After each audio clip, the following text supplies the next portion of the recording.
Hi there, I see you want to learn English from scratch. This is lesson 1, and the first 4 words to know are noun, adjective, verb, and adverb. I'm Avantika Singh, I'm a BTech graduate, and I scored 700 on the GMAT, which was mostly because of verbal ability. So trust me with English. Unacademy courses are free, but you can always contribute to show your support. You can also follow me for more lessons on Unacademy at this link. First things first, what is a noun? Noun is the name of a person, a place, or a thing. For example, Sticky Singh, India, or flag. Here is a list of some other nouns like person, boy, country. So basically, it doesn't have to be a name. It can be just any word that you use to identify a person, a place, or a thing. Now, why is this important? That's because we're going to take baby steps. Weak understanding of these basics is the root of our English problems. And so we need to make the roots stronger before we can climb the tree. The second most important word you need to know is adjective. An adjective describes a noun. We just learned that a noun is the name of a person, a place, or a thing, right? So how would you describe these nouns you see on your screen? You could call this flag colorful. You could see that it's waving. So you can use all these words in green to describe these nouns, right? A smiling person. India is a developing country. So now that we know adjectives, we move on to the third important word of the day, that's verbs. Now, verbs represent 3 kinds of things. They can represent the state of a noun, they can represent an action that's being performed, or they can represent the occurrence. For example, in this sentence, can you find out what the action is? What do you think this flag is doing? Well, the flag is waving. So waving is the action here, and that's our verb.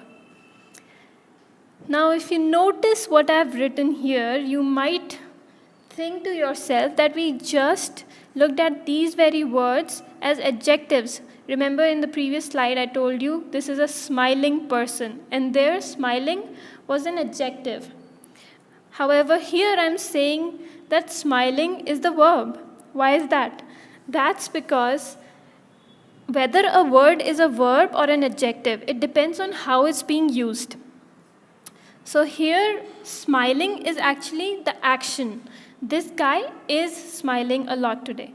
So then, since it's expressing the action that the person is doing, it becomes a verb. Some more examples of verbs would be, it was raining, the weather has become sunny again. How could it happen so quickly? So here in red, you'll see the verbs that express occurrence. Now that we know that we use adjectives to qualify the nouns, we can now learn about adverbs, the fourth and the last most important word you need to know for today. It was raining heavily. Now, what was happening? It was raining. But how badly or how much was it raining? You know, to tell somebody how badly something, to describe it even better, you can use the word heavily. So this word is then an adverb because it is describing a verb, not a noun. If it was describing a noun, it would have been an adjective. Then I badly wanted to drink hot tea. Here you can see that wanted is the verb, and we're again qualifying it by saying, what do you mean to qualify something? When we qualify something, we're just adding a quality. So I wanted something, but I badly wanted it. So I used the adverb badly to tell how much I wanted to drink hot tea. Now, adverbs can also describe other adjectives. I wanted to drink very hot tea. So then very is describing hot. Hot is the adjective here. Very hot tea. So then very becomes the adverb. Adverbs can actually even describe other adverbs. For example, it was raining so heavily. So then so is describing heavily. And heavily we just learned is an adverb. So that's it. Now you have a little exercise for your own self. Find out all of the nouns, adjectives, verbs, and adverbs in these sentences. You can pause your screen and then try to find out all the nouns, adjectives, verbs, and adverbs. Why do you need to do this? Because this will help you later on when you try to understand the more complex concepts of English grammar. So just do this little exercise. Just find the nouns, adjectives, verbs, and adverbs in these 3 sentences. Pause your screen, and the next screen I'm gonna go to will have the answers. Till next time, keep practicing and don't give up on trying to improve your English, because you can do it. Bye for now.